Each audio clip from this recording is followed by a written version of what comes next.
हमारे जीवन में भी यदा कदा जब हमें कोई सफलता प्राप्त हो जाती है, कोई लक्ष्य प्राप्त हो जाता है या कोई पद मिल जाता है, तो उसका मद आ ही जाता है कहीं ना कहीं। परा शिव ओंकार शिव तव शरण ओम शिव गाइए सब लोग।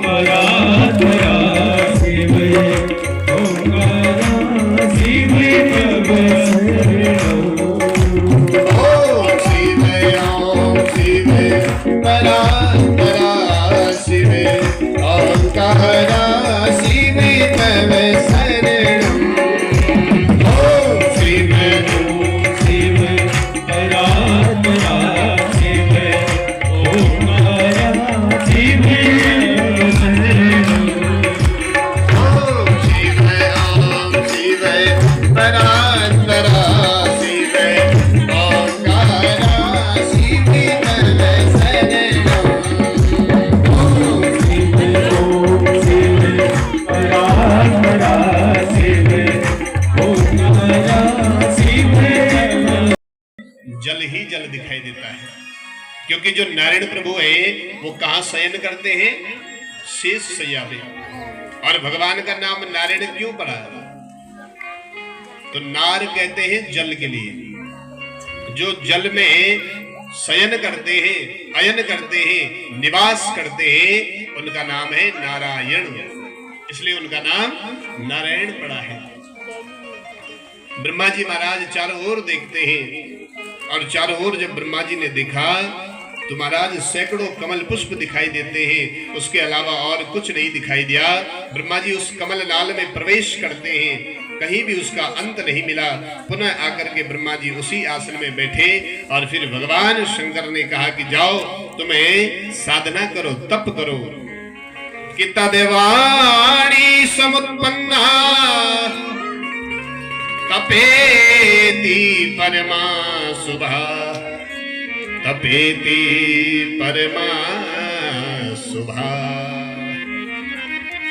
भगवान भोलेनाथ कहते हैं कि इस संसार में जिसे भी प्राप्त हुआ है, जो कुछ भी प्राप्त हुआ है, वो तप से ही मिला है। किससे मिला है? तप से। जब तक तप नहीं करोगे तो कुछ मिलने वाला नहीं है, और बिना तप के अगर कुछ मिल जाए, होना चलना आजकल कई लोग होना वो कुछ नहीं कंचा दिन का मैं निकल करोड़पति बन जाऊं। क्या बन जाऊं? अरे बोलो जोर से। हाँ, कुछ करना न पड़े, ऐसी बन जाए। और भगवान की कृपा से अगर कोई एक आध बन भी जाता है तो ज्यादा लंबा स्थिर नहीं रह पाता है। स्वयं भगवान विष्णु कहते हैं, ब्रह्मा जी कहते हैं, भगवान शंकर स्वयं कहते हैं कि हम तीनों जो कुछ भी हैं वो तप से ही है। भगवान विष्णु कहते हैं कि अगर हम तप नहीं करते तो सृष्टि का विस्तार नहीं होता। ब्रह्मा जी कहते हैं अगर हम तप नहीं करते तो सृष्टि का विस्तार नहीं होता। और भगवान शिव कहते हैं अगर मैं तप न करूं तो सृष्टि का संहार नहीं हो सकता है। जो कुछ भी है वो तप से ही मिलता है, और जिसने तप किया है उसे आज नहीं तो कल जरूर प्राप्त हुआ है। और यही जो तप है भगवान विष्णु ने भी किया है। आज ब्रह्मा जी ने भी 12,000 वर्षों तक कठोर तप किया, और कठोर तप जब किया तो भगवान शंकर उनकी साधना से प्रसन्न हुए हैं, उनकी साधना से प्रसन्न हुए। और फिर आज भगवान भोलेनाथ ने ब्रह्मा जी को और भगवान विष्णु को, दोनों को सृष्टि के विस्तार के विषय में बताया है, उन्हें आशीष प्रदान किया है। और फिर ब्रह्मा जी महाराज सृष्टि का विस्तार करते हैं। करने लगे तो सृष्टि का विस्तार कैसे हो? सबसे पहले शास्त्रों में वर्णन आता है कि ब्रह्मा जी ने सनक, सनंदन, सनातन, सनत कुमार, चार जो पुत्र हैं, चारों भाइयों को प्रकट किया, बोले सृष्टि का विस्तार करो।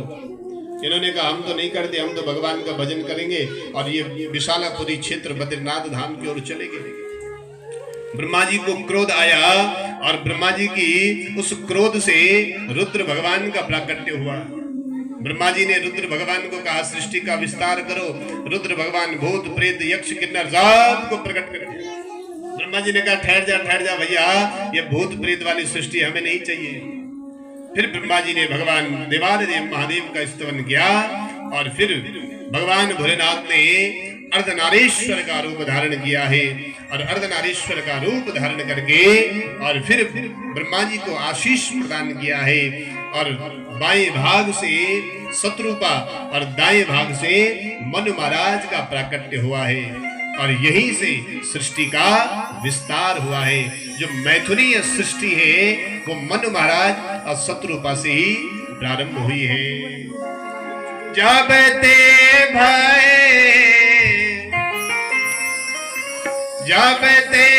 भय मनो सत रूपा, जब ते भय मनो सत रूपा, जब ते भय सृष्टि अनूपा,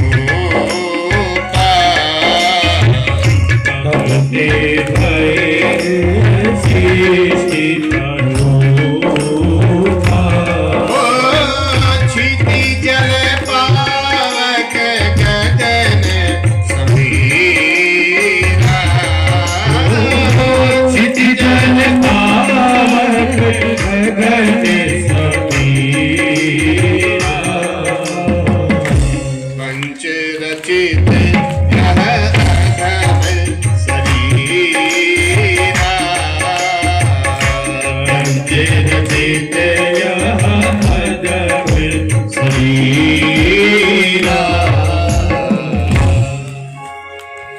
जबते भय मनु सतरूपा तबते भय यह सृष्टि अनुपा। तो हम किसकी संतान है? किसकी संतान है? मनु महाराज की संतान है। ये जो पृथ्वी है आज इसे प्रश्न करते हैं, हे ब्रह्मा जी, जो माँ सती है, कौन है? माँ सती। माँ सती ने दक्ष के यज्ञ में अपने प्राणों की आहुति क्यों दी? हिमालय पुत्री के रूप में वो कैसे प्रकट हुई और इतने सुकुमार देह से तप करके उन्होंने भगवान शंकर को पति के रूप में कैसे प्राप्त किया? इस प्रसंग को आप हमें विस्तार से श्रवण कराएं, हम सुनना चाहते हैं। सूत जी महाराज कहते हैं, ब्रह्मा जी नारद जी को सावधान करते हुए कहते हैं कि हे नारद जी, आज आपने जो ये प्रश्न किया, मुझे आज ऐसा लगता है कि आज आपका जन्म सफल हो गया है। क्या हो गया है? सफल हो गया।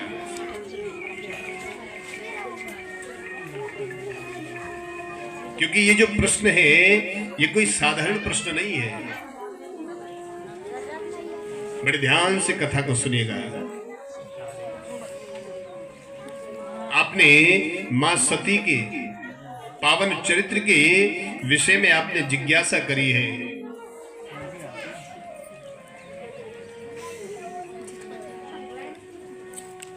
ये कोई साधारण चरित्र नहीं है। किया श्रुत्वा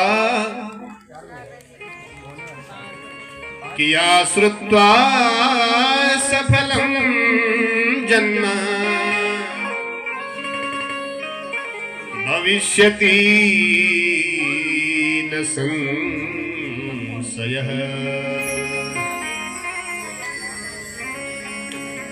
आज ब्रह्मा जी कहते हैं कि नारद जी, एक समय की बात है, ध्यान से सुनिएगा।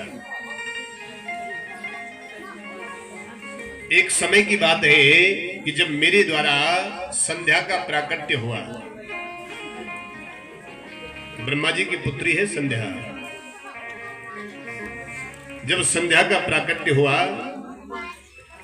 तो संयोग से उसी समय मैंने कामदेव को भी प्रकट किया। किसको प्रकट किया? कामदेव को। कामदेव ने 5 बाण धारण किए। कितने बाण? 5 बाण। और कामदेव ने जब वो 5 बाण धारण किए तो वो 5 बाण कौन कौन से हैं? पहला बाण है कि जब वो जो कामदेव है, वो जो बालक है, ब्रह्मा जी कहते हैं कि कामदेव के स्वरूप को देख करके पहला बाण है जिसका नाम है हर्षण। क्या है? हर्षण। दूसरा जो बाण है वो है रोचन।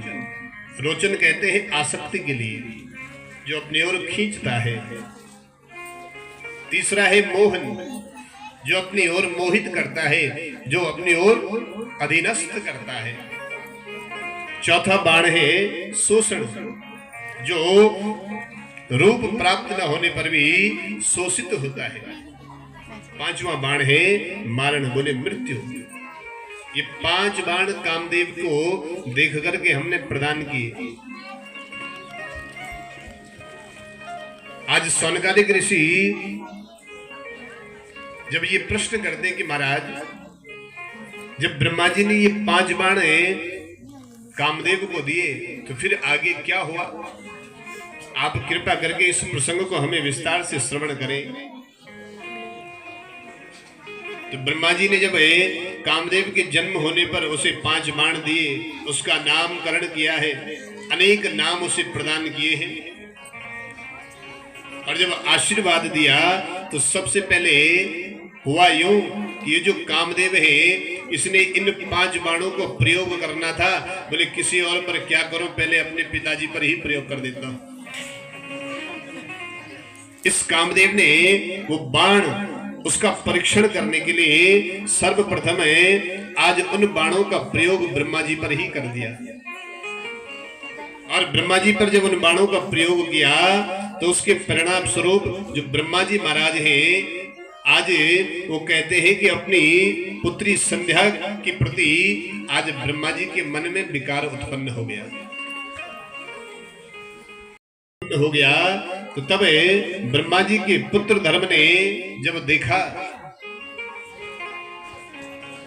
कि ये तो पुत्री के प्रति ही मन में विकार उत्पन्न हो गया। ब्रह्मा जी के एक पुत्र है जिनका नाम है धर्म। धर्म ने जब देखा कि ये तो बात ठीक नहीं है, ये तो मेरे पिता से अधर्म होने जा रहा है, तुरंत धर्म ने भगवान शंकर की स्तुति करी है कि देव देव महादेव धर्मपाल नमोस्तुते, सृष्टि स्थिति विनाशानां कर्ता शंभो त्वमेव हि। आज महादेव वहां पर प्रकट हुए, और जब महादेव वहां पर प्रकट हुए तो धर्म ने महादेव को सारा वृत्तांत बताया। और सारा वृत्तांत जब बताया तो महादेव ने आज ब्रह्मा जी को खूब फटकार लगाई है।